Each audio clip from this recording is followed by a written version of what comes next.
Карамат Бакович, интересно ваше мнение. Был ли в вашем случае опыт, когда таджикские трудовые мигранты к вам обращались по таким случаям, что они содержались в рабских условиях? Пожалуйста. А почему боятся сегодня трудовые мигранты и даже граждане России, мы если говорим о рабстве, а не идти к правоохранительным органам? Потому что завтра они сами будут виновными. В первую очередь, если он пришел туда бы, даже был бы у него патент, не был бы договора. Если был договор о патент, не было у него постоянное место регистрации, где он проживал, за землю охотиться дальше. Это все говорит о том, что сегодня куда смотрят власти. Не только российское наше государство, где президент избранный народом в странах донора.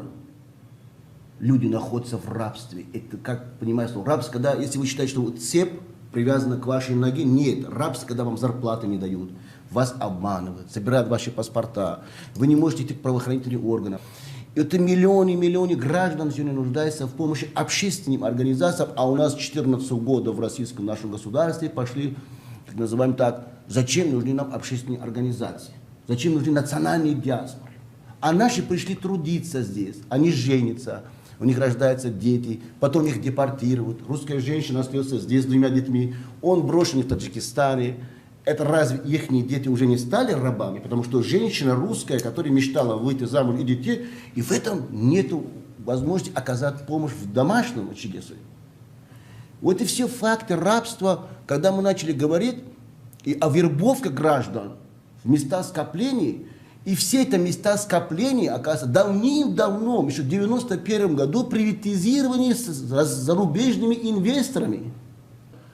Мы готовы, чтобы сегодня же наша Россия была сильна. Готовы, потому что мигранты приехали легально именно из дома. Как можно человеку сказать, что он легально?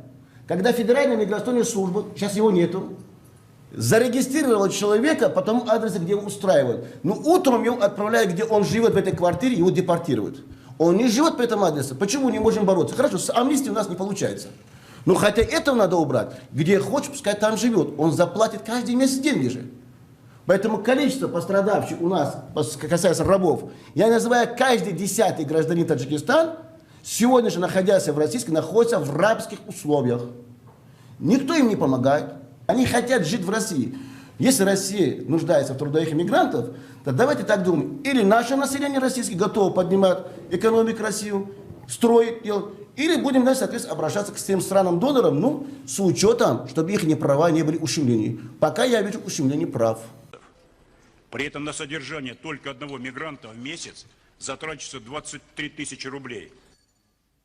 Ну вот такая история, Карамат. Как-то все сконцентрировано. Здесь и все, и резиновые квартиры, незаконный найм на работу, и центры депортации, которые переполнены, и нет денег на то, чтобы... Или наоборот, есть деньги. 23 тысячи стоит в месяц содержание одного мигранта. У нас в некоторых регионах люди 15-10 тысяч получают. Здесь содержание 23. И опять у общества возникает вопрос. А почему эти... Вы, кстати, были в этих центрах? Когда-нибудь видели, что там? Что это за центры? Я более 16 лет уже нахожусь в таком плане, что постоянно нахожусь на связи с нашими трудовыми мигрантами.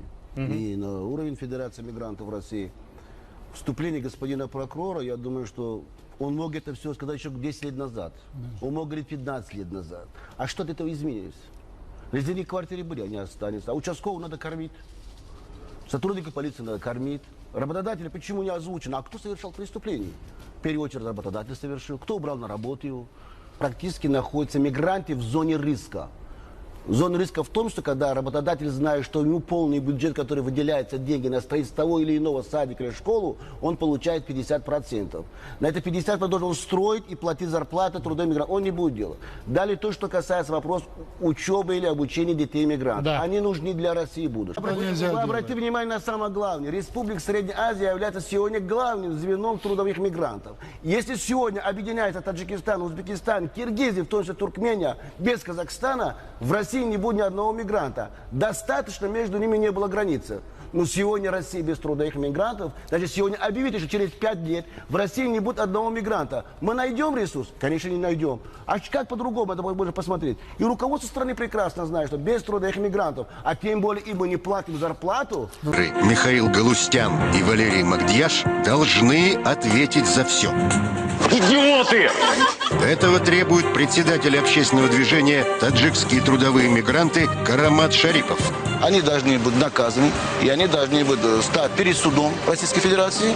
При встрече актер и профсоюзный лидер пожали друг другу руки. Потом выяснили, что закончили одно и то же военное училище. Но разговора у них все равно не получилось. Подонок настоящий. Почему? Хорошо. Потому что вы для копейки Разговор закончен. вы продали офицерскую должность. Вы продали как гражданин Советского Союза свою совесть. Да не снимали мы про таджиков. Еще раз вам говорю. А вы что мне? Ну что вы мне? Остальные все дураки, получается? На память. На память. Выброси его, как урод это написал.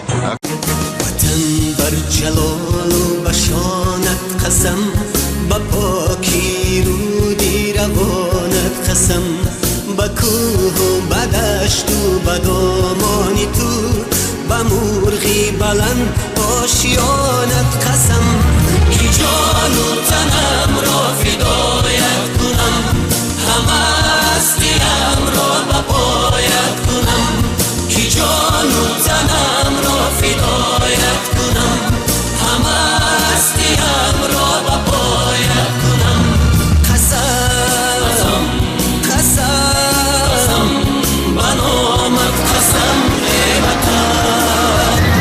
Позвольте пригласить почетных гостей организатора, почетный гость, президент Федерации мигрантов СНГ Габулат Шарипов, а также организатор турнира Orion Fighter Global 3 Рустам Одинаев. Слово предоставляется президенту Федерации мигрантов СНГ Карамату Шарипову. Добрый день, уважаемые гости. Салам алейкум, уважаемые. Сегодня для нас самый прекрасный день. Мы находимся в том обнимке нашего прекрасного российского государства. И Таджикистан сегодня вместе с вами празднует 26-й годовщине независимости.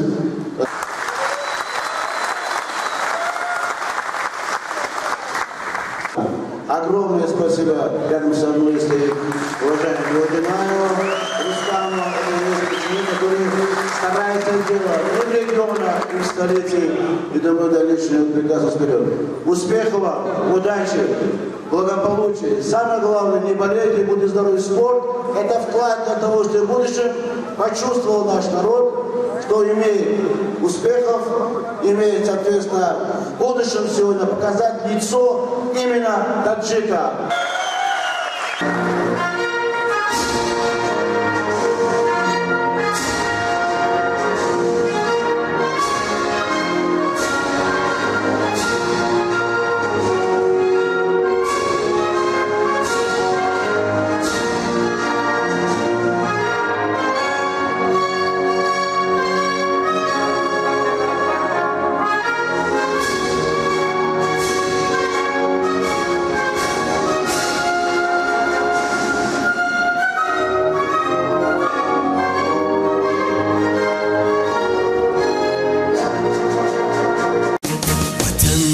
جلال و بشانت قسم با پاکی رودی روانت قسم با کوه و با دشت و با دامانی تو با مرغی بلند آشیانت قسم کی جان و تنم را فدایت کنم همه هستیم را با پایت کنم کی جان و تنم را فدایت کنم همه هستیم را با پایت کنم قسم قسم بنامت قسم ای وطن وطن وطن بنامت قسم ای وطن.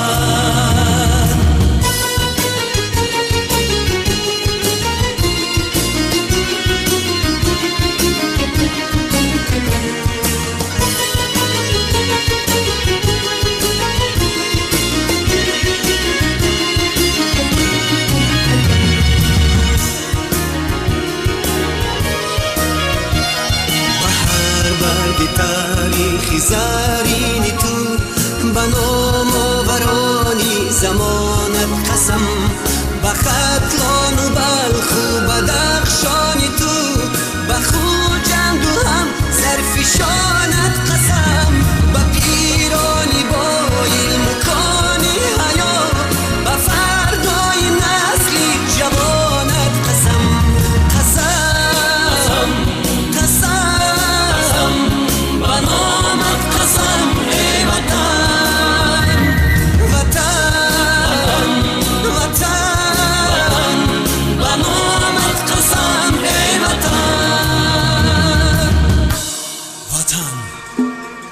ای مادری از طاقتی تحقیر خستم، وطن ای شهچناری از شمالی جهل بشکستم. زی بعدی 100,000 سال علمهای تو بر یادم رسند، فریاد خواهم کرد. وطن با نامی تو، با ننگی تو، با عشقی مجروحی نبردی تو، بجای عاشقانی غره مرگ و شیر مردی تو، بینای شهرت و شانی تو را بنیاد خواهم کرد، تو را آباد خواهم کرد. بگنجی گوهر باری پاکیزت، بجانت بجانت بجانت قسم، بهر برگی سرخی گلی لالت، و آرمانی خوش خفتگانت قسم. کی جان و تنم را فدایت کنم، همه هستیم را بپایت کنم. کی جان و تنم را فدایت کنم، همه هستیم را بپایت کنم. قسم قسم بنامت قسم ای وطن، وطن وطن بنامت قسم ای وطن. قسم قسم بنامت ای وطن، قسم قسم بنامت ای وطن. قسم قسم بنامت قسم ای وطن، وطن وطن بنامت قسم ای وطن. سینبادی جهان کردم، سر کرده هر دردم. سینبادی جهان کردم، سر کرده هر گردم. مرهم گریه دردم، به خاکی وطن هجم، به خاکی وطن هجم. مرهم گریه دردم، به خاکی وطن هجم، به خاکی وطن هجم. شاه شهی شاهانم، دنیاست به فرمانم. شاه شهی شاهانم، دنیاست به فرمانم. در تخت سلیمانم، به خاکی وطن هجم، به خاکی وطن هجم. در تخت سلیمانم، به خاکی وطن هجم، به خاکی وطن هجم.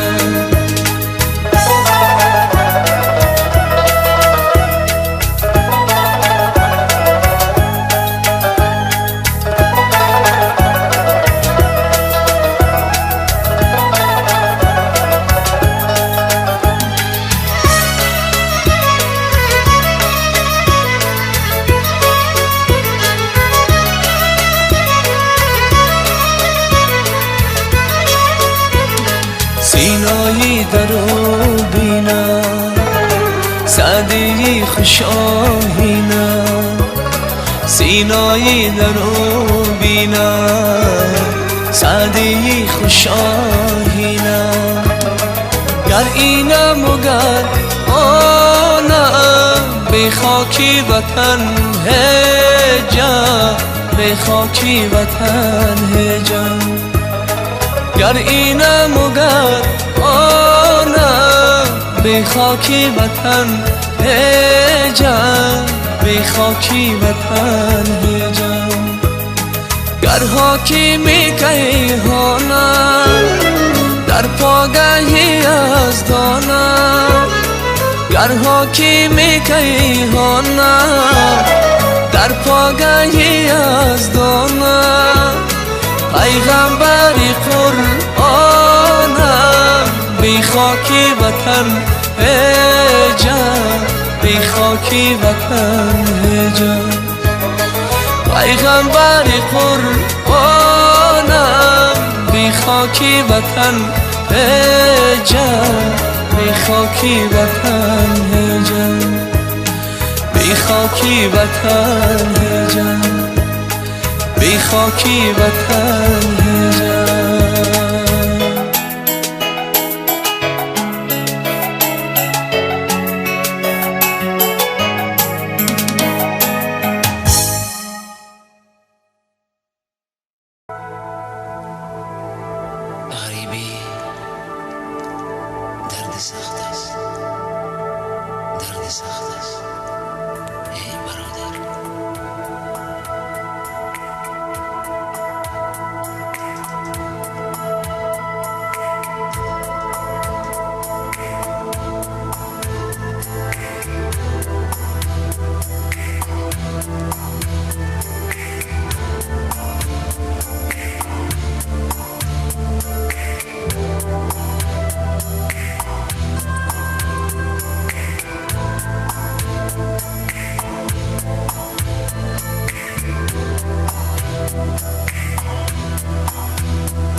آچه ما از ما جدا مای مردی کار آچه ما آب و ادا آچه ما بگن که از سفر می آیم از دیداری هم دیگر کنم شکر خدا آچه ما بگن که از سفر می آیم از دیداری هم دیگر کنم شکر خدا در آغاز شیر دار جانی آچه به مرشیدم خبر نداری بچه ای روز شود قلفی غریبی بیشکند از دربی درای فریاد زنی کو آچه ای روز شود قلفی غریبی بیشکند از دربی درای فریاد زنی کو آچه مهاجرم مهاجرم مهاجرم مهاجر تقدیر الهی است این چه قسمت این چه تدبیر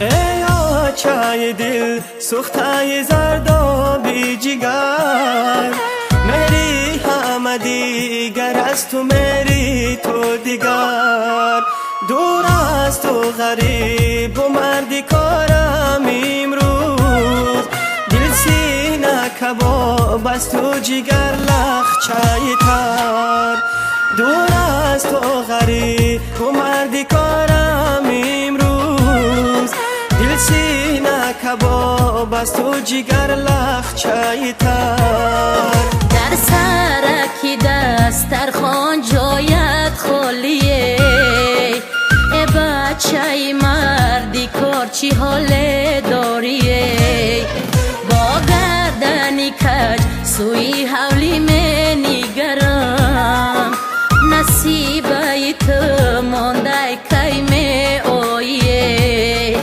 با گردنی کج سوی حولی می نگرم نصیبه تو مانده کی می آیه مرا هرگز نته تو نازی بسیار که من نیستم سزاوار مرا هرگز نته تو نازی بسیار که من نیستم سزاوار خود از خود باوری های تو میشم مادری من فدایی قلبی زگه باهی تو میشم مادری فدایی نامی زگه باهی تو میشم مادری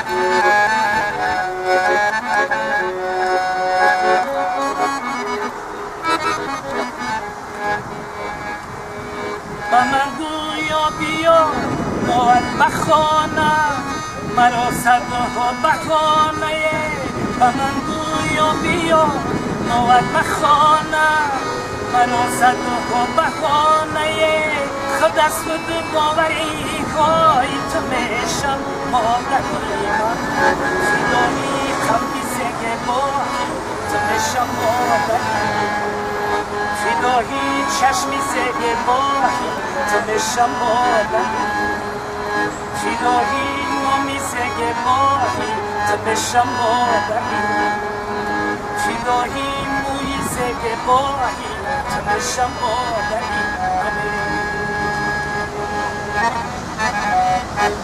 اومد باشه همین بزرگی میزنیم تاجی در مسکو یک راننده اتوبوس یک راننده اتوبوس های مسکو با قبضه وارد باشه چی است برده چی؟